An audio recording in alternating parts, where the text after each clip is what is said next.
মাঝে মাঝে মায়েদের কাছে কিছু আবদার করতে খুব ভালো লাগে, তাই আজকে গোপালের জন্য কিছু বানানোর জন্য মায়ের কাছে আবদার করলাম।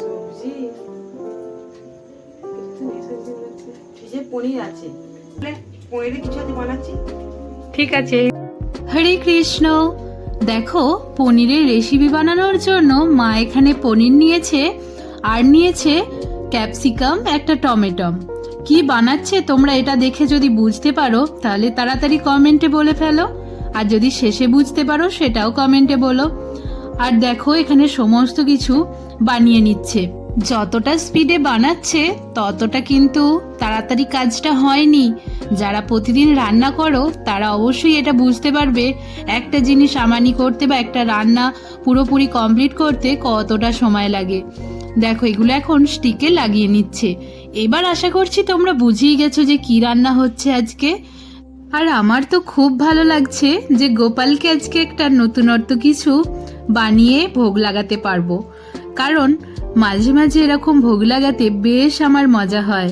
আর আমি তো তোমাদের আগেই বলেছি আমি এত ভালো ভালো রান্না করতে এখনো পর্যন্ত পারি না। পারি, অল্প স্বল্প রান্না করতে পারি, আর ধরনের রান্নাগুলো আমি পারি, কিন্তু ওই যে বললাম অল্প স্বল্প পারি। এগুলো মাই একটু করে, আমি সাহায্য করি। আর দেখো, এখানে একটা ব্যাটার বানিয়ে নেওয়া হয়েছে, কর্নফ্লাওয়ার, বেসন, আরও সব নানা রকমের মশলা, গোলমরিচ, লঙ্কা গুঁড়ো, হলুদ গুঁড়ো এইসব দিয়ে একটা ব্যাটার বানিয়ে নেওয়া হয়েছে।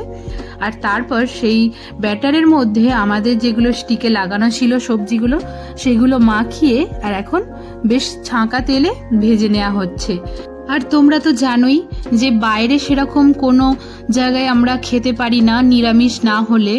আর বাড়িতে মাঝে মাঝে এই ধরনের রান্নাগুলো মানে করে ভোগ লাগিয়ে তারপর প্রসাদ পেতে সত্যিই ভালো লাগে।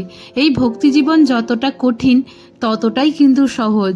এগুলো বাড়িতে বানালেই অনেক সুন্দরভাবে বানানো যায়, ভগবানকেও দেয়া হয়, আবার নিজেরাও প্রসাদ হিসাবে সেই জিনিসটা আমরা পেয়ে যাই।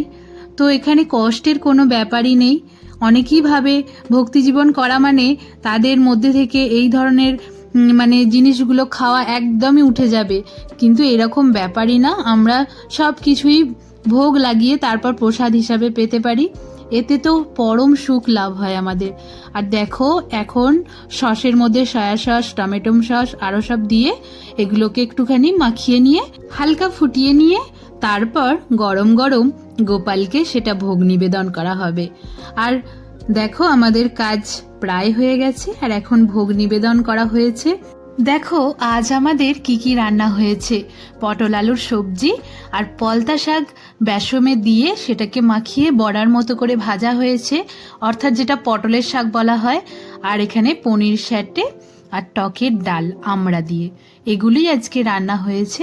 আর ভোগ নিবেদন করা এখন হয়ে গেছে। এখন তোমরা প্রসাদ দর্শন করছো, এবার গোপালকে শয়নে দেব আর তারপর প্রসাদ পাবো। হরে কৃষ্ণ, হরি বল।